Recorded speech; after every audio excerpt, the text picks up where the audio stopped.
Okay, today we're going to talk a little bit about gait belts.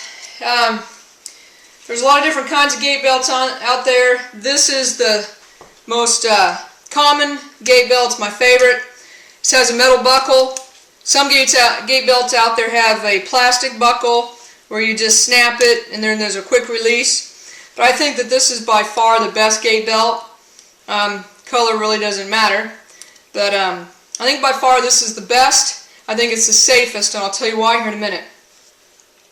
When you go to put a gait belt on, a lot of people don't know whether to put it on this way, because a lot of times that looks right because the little tag in the seam here would be in.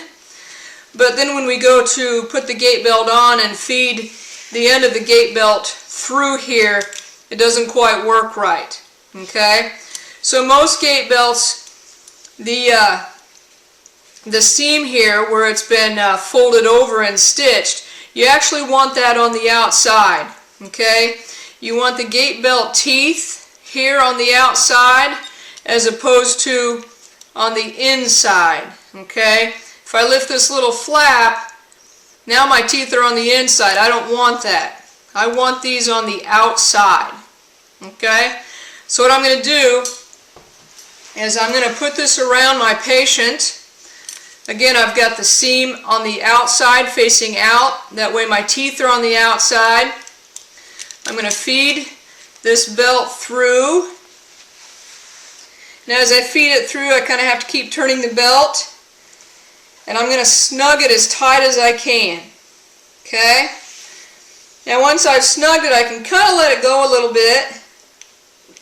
And then I can bring it through here. Now if I find that I need to snug it up some more, which you need to do, a lot of people don't do this, you can actually just take this part right here, grab onto the gait belt buckle and pull it. And then pull it through again, pull it back, pull it through again. Sometimes this part can be floppy and in the way, so what I normally do is I just tuck it under the belt so it kind of gets out of the way. Okay? On thin people, this works best.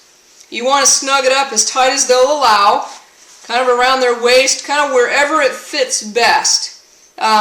You don't want it up too high, but you want it down low, and you want it as snug as it can go. Why?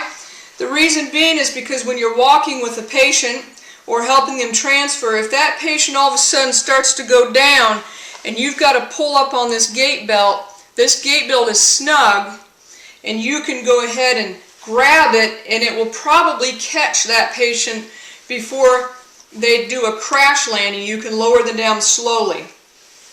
Now what do we do when people have a bigger belly or are a little different shape? There's two options.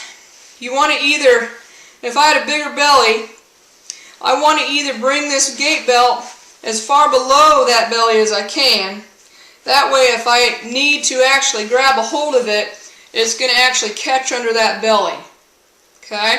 If that's not possible, sometimes elderly people can be hunched over a lot.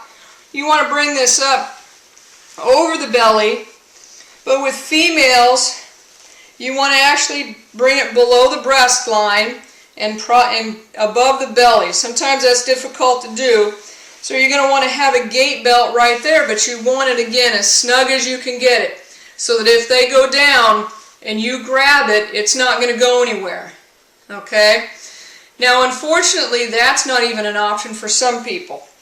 In that case, you're going to bring the gait belt clear up towards their chest, under their armpits. You can see I'm really snugging this down. Okay? Now this way, if my patient starts to go down, I can grab it. It's got nowhere to go. It's already up in my armpits. Okay? The biggest thing you want to remember with the gait belt is to tighten it down. A lot of people put a gait belt on, and they just feel like they're good to go. But as soon as that person starts to fall, and they got to catch that person's going to fall until that gait belt catches something else. Usually will slide up as far as the armpits before that person actually is able to break the fall. So you want to snug it as best you can. That's why I like the metal buckle. The plastic buckles are very hard to adjust. Now the way that you undo the gait belt is fairly simple. You're going to take this part out, so you got a loop, and then you're just going to pull this away from it, keep going till you're done. Now a little side note, if you have a gait belt and you've got somebody that's too big for that gait belt to fit around, you can simply take 2 gait belts and you can feed this end of one gait belt into this end of another gait belt, just like so.